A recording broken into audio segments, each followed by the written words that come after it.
semua, perkenalkan kami tim 8 yang terdiri dari saya, Retno Sriwardani, dan Arif Srirahmat Ismail, dan Sikit Prakoso.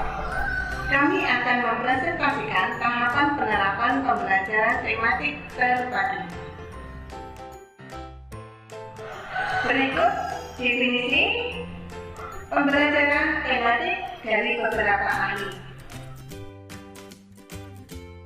Pembelajaran tematik terpadu menekankan pada keterbatasan siswa melalui kompetensi dasar, hasil belajar dan indikator dari suatu mata pelajaran, atau bahkan beberapa mata pelajaran.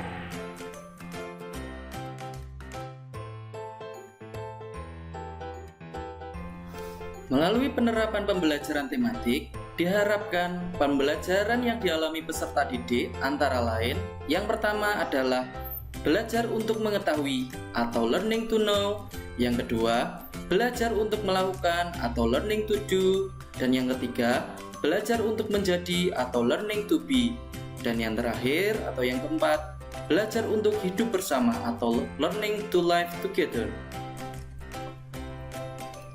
Adapun tujuan pembelajaran tematik terpadu antara lain adalah sebagai berikut. Yang pertama, yaitu menghilangkan atau mengurangi adanya tumpang tindih materi agar tidak rancu dan membingungkan bagi siswa maupun guru. Dan yang kedua, memudahkan siswa untuk melihat hubungan dari materi-materi yang sejenis. Dan yang ketiga, memudahkan siswa untuk memahami materi secara utuh sehingga penguasaan konsep akan semakin baik dan meningkat.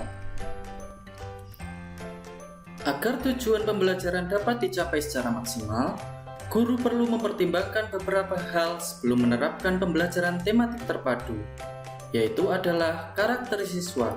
Antara lain adalah sebagai berikut. Yang pertama adalah minat siswa, yang kedua adalah kemampuan siswa, yang ketiga adalah kebutuhan siswa, dan yang terakhir adalah pengetahuan awal dari siswa tersebut. Pada penerapan pembelajaran tematik terpadu, terdapat prinsip-prinsip pembelajaran tematik terpadu yang perlu diperhatikan, yaitu 1. Siswa aktif menggali informasi secara mandiri. 2. Pembelajaran mengarah pada pembahasan kompetensi melalui tema yang terdekat dengan kehidupan dan lingkungan siswa. Yang ketiga, ada satu tema utama yang menjadi pokok. Yang keempat, siswa dapat menggali informasi dari berbagai sumber. Yang kelima, siswa dapat belajar secara individu maupun kelompok. Yang keenam, guru diwajibkan membuat rancangan dan melaksanakannya dengan baik. 7. Kompetensi dasar masing-masing mata pelajaran yang tidak dapat dipadukan diajarkan secara terpisah. Dan yang ke-8, memberikan pengalaman secara penuh langsung kepada siswa. Yang ke-9 adalah pembelajaran tematik dirancang dalam silabus. Nah, selanjutnya kami akan menyampaikan inti dari pembahasan kami, yaitu tahapan penerapan pembelajaran tematik terpadu. Secara singkat, tahapan yang harus dilakukan oleh guru untuk menerapkan pembelajaran tematik terpadu dapat dilihat pada bagian berikut. Yang pertama adalah menentukan tema.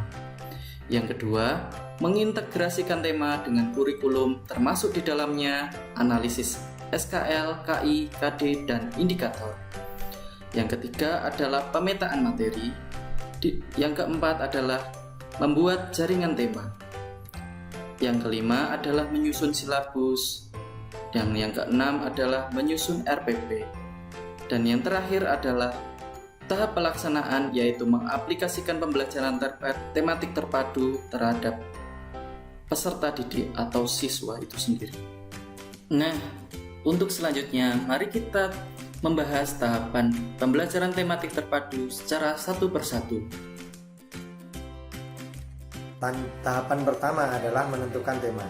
Tema ditetapkan melalui pengambilan kebijakan oleh guru maupun dengan siswa. Dalam menentukan tema ada beberapa pertimbangan. Yang pertama, tema hendaknya tidak terlalu luas. Yang kedua, tema dapat menjadi bekal untuk belajar lebih lanjut. Yang ketiga, tema disesuaikan dengan tingkat perkembangan siswa. Yang keempat, tema harus mampu mewadahi minat anak. Yang kelima, tema mencerminkan karakter siswa. Yang keenam, tema harus mempertimbangkan peristiwa yang relevan. Yang ketujuh, tema harus sesuai dengan kurikulum yang berlaku. Dan yang terakhir, tema harus sesuai dengan ketersediaan sumber belajar. Tahapan kedua yaitu mengintegrasikan tema dengan kurikulum. Guru harus mampu mendesain tema pembelajaran yang sejalan dengan tuntutan kurikulum sehingga dapat terintegrasi dengan baik, serta mengedepankan dimensi sikap, pengetahuan, dan keterampilan. Apabila tema tidak sesuai dengan kurikulum dan tidak dapat diintegrasikan, maka pembelajaran tidak dapat mengarah pada tujuan pembelajaran yang telah disusun karena kurikulum berkaitan erat dengan SKL, KI, KD, dan indikator yang harus dicapai oleh siswa setelah menerima pembelajaran.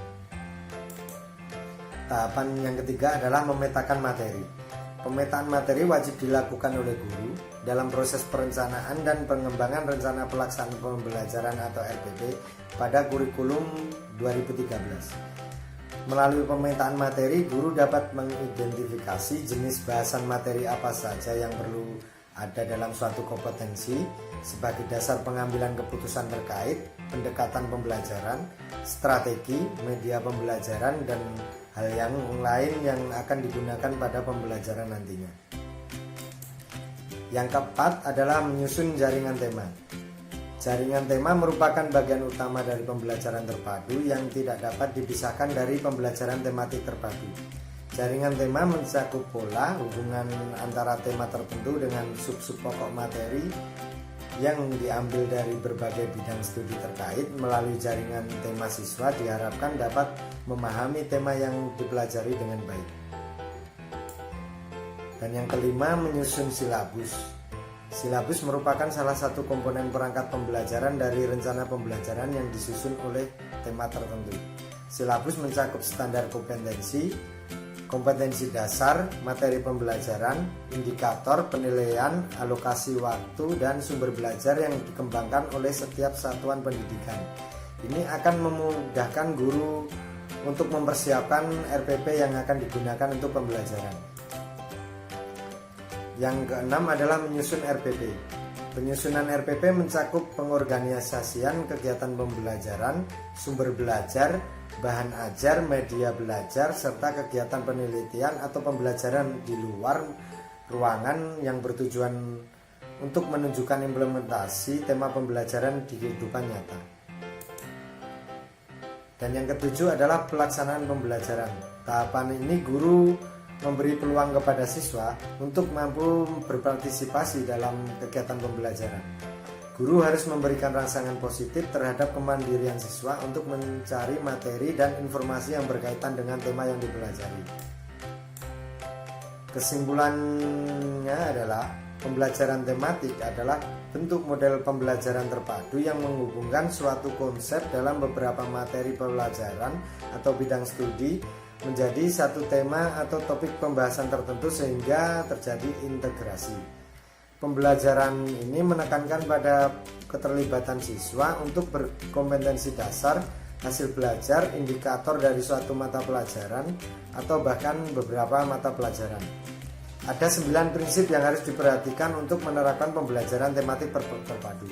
Tahap yang harus dilakukan ada 7, yaitu menentukan tema, mengintegrasikan tema dan kurikulum, membuat pemetaan materi, menyusun jaringan tema, menyusun silabus, menyusun RPP, dan melaksanakan aktivitas pembelajaran. Semua tahapan harus dilakukan tersebut harus dilakukan dengan tepat agar pembelajaran tematik terpadu terlaksana dengan baik dan tujuan pembelajaran dapat tercapai. Demikian presentasi dari kami. Apabila ada kekurangan, kami mohon maaf yang sebesar-besarnya. Terima kasih.